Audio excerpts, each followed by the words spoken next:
জানতে চাই আপনি একাডেমিক এবং গবেষক, কিন্তু এর বাইরেও আপনি একজন অ্যাক্টিভিস্ট।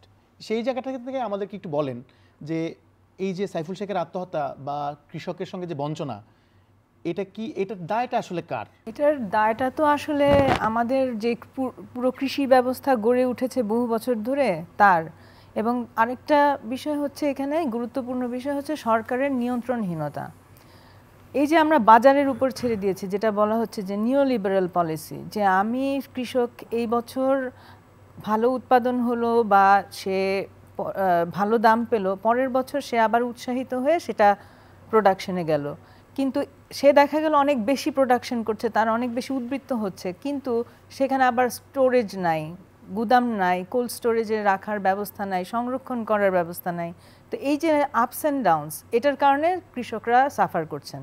বকর ভাই যেটা বললেন যে এই যে কৃষকেরা যখন কোনো বিপদের সম্মুখীন হয়, সেটা আবহাওয়া হতে পারে, সেটা বীজ ভালো না সেটা হতে পারে।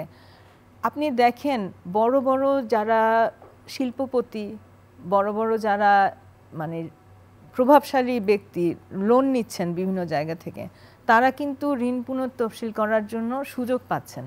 কিন্তু কৃষকের যখন এরকম একটা বিপদ হচ্ছে, তারকে কি তার বাড়িতে গিয়ে বা তার খেতে গিয়ে কি দেখা হচ্ছে যে সে কি বিপদের কারণে দিতে পারছেন না?